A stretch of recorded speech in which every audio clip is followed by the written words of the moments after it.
Assalamualaikum students, welcome back to my YouTube channel. Here is Insha Naveed. Today we discuss the topic that is themes of feminism. First theme है objectification. Object का मतलब क्या होता है? किसी चीज पे एतराज करना, ठीक है।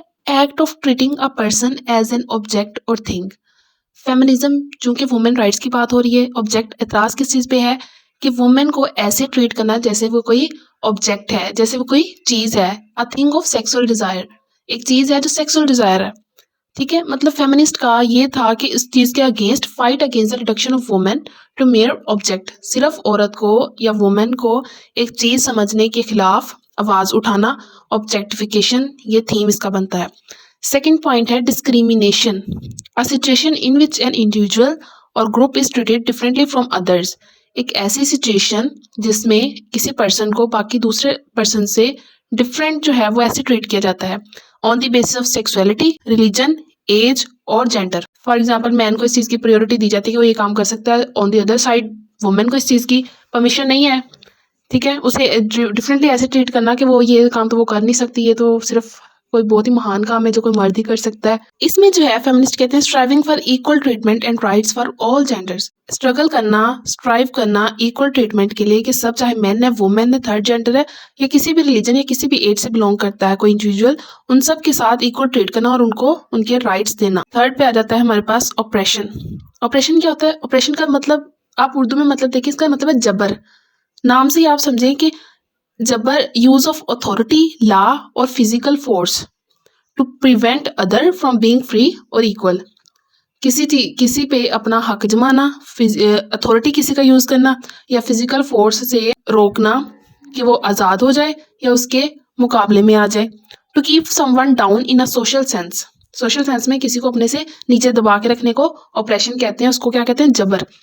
इसमें फेमिनिस्ट कहते हैं addressing and challenging the system that marginalized and limit women's opportunities, कि ऐसी सिचुएशन या ऐसे सिस्टम को सॉर्ट आउट करना या चैलेंज करना जो कि वुमेन्स की अपॉर्चुनिटीज को कम कर देता है। बात समझ रहे हैं ना? जैसे कह ले कि वुमेन्स की 4 सीट है, मेंस की 10 सीट है, या इस काम के लिए मैन रिकमेंडेड है, वुमेन ये काम नहीं कर सकती। फोर्थ में हमारे पास रहता है patriarchy, patriarchy in which men have power over women, जिसमें मेल डोमिनेंसी हो, मैन की पावर हो वुमेन के ऊपर।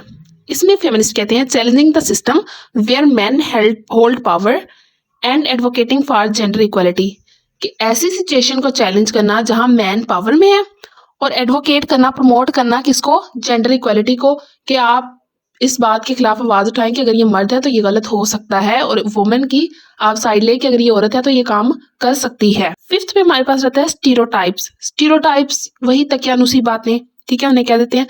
मतलब set down practices to an individual women or man specific attributes, characteristics or roles by reason only of her or his membership in a social group. मतलब ये एक हमारा स्टीरियोटाइप चलता आ रहा है कि ये लड़का है तो ये काम कर सकता है, और ये लड़की है ये सिर्फ घर संभालेगी, बाहर नहीं जा सकती। स्टीरियोटाइप है कि मर्द है कमा के लेके आएगा, औरत जो है वो घर में बैठ के 4 दीवारी के अंदर घर चलाएगी।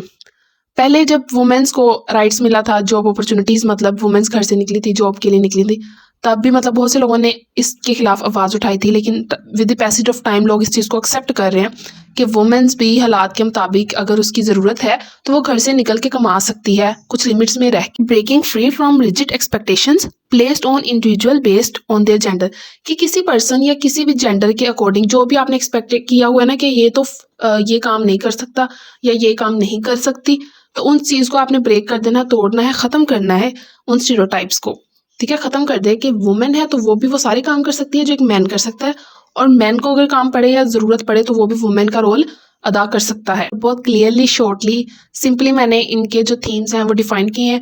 आई थिंक 5 थीम्स इसके इनफ हैं और ये बहुत अच्छा क्वेश्चन है।